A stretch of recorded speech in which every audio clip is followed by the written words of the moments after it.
आपण सांगोला पॉलिटिक्स हे YouTube channel जर पहिल्यांदा पाहत असाल तर नक्की सबस्क्राइब करा आणि तालुक्यातील प्रत्येक बातम्या ताज्या घडामोडी काही क्षणात जाणून घ्या। आणि निश्चितपणाने मेळाव्याला येताना कुठल्याही प्रकारचा मी कुठल्या निवडणुकीवर आणि कुठल्या आघाड्यावर मी बोलणार नाही।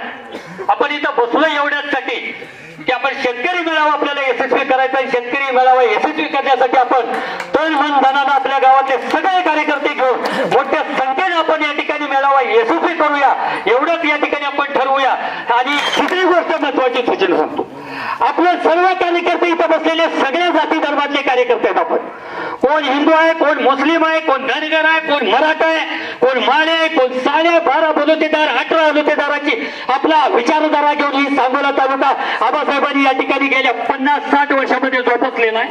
त्या विचारधारेवर आपण सगळे कार्यकर्ते आपण कुठल्याच जातीपातीवर न त्याचा जातीभेद न करता आपण चाललोय। सगळ्यांनी एकजुटीनं शेतकरी कामगार पक्ष काय आहे हे ह्यांना दाखवून द्यायचं आहे। शेतकरी कामगार पक्षानं असं लय उन्हाळ्या पावसाळ्या खाल्लेलं आहे। शेतकरी कामगार पक्षाच्या वतीनं आपल्याला एक भव्य असा शेतकरी मेळावा या ठिकाणी आयोजित करायचा आहे। या संदर्भामध्ये अगोदरच्या वक्त्यांनी आपल्या समोर मनोगतामध्ये त्याचं विवेचन केलेलं आहे। आदरणीय माजी नगरसेवक गजानन बनकर यांनी सांगितलं, शेतकरी कामगार पक्ष हा मेळावे आणि मोर्चे घेऊन या तालुक्यातल्या आणि महाराष्ट्रातल्या जनतेला एक ऊर्जा, बळ आणि शक्ती देण्याचं काम आजवर केलेलं आहे।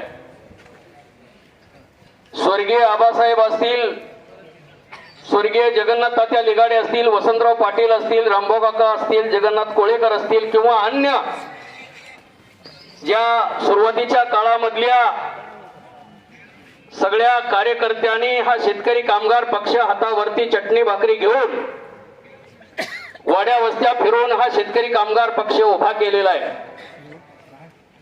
सांगोल्यामध्ये ज्या वेळेला शेतकरी कामगार पक्षाचे मोर्चे असायचे, आंदोलन असायची, मेळावे असायचे, त्यावेळेला सांगोल्यामध्ये आल्यानंतर कार्यकर्त्यांना पिण्याचं पाणी सुद्धा मिळत नव्हतं, डेरे पालते घातले जात होते। हा शेतकरी कामगार पक्षाचा इतिहास आहे। अशा परिस्थितीमध्ये शेतकरी कामगार पक्ष या ठिकाणी वाढवलेला आहे आणि गेली 60-65 वर्ष या तालुक्यामध्ये हा शेतकरी कामगार पक्ष अभिमानानं या ठिकाणी डवतो आहे।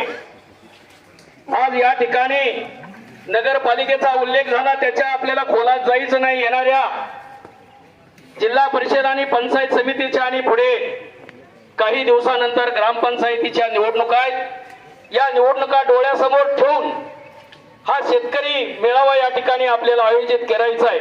त्यामध्ये शेतकऱ्यांना उपयोगात येईल असं काहीतरी साहित्य वाटूया का, अशा प्रकारचा विचार या ठिकाणी आम्ही काही जणांनी मांडला।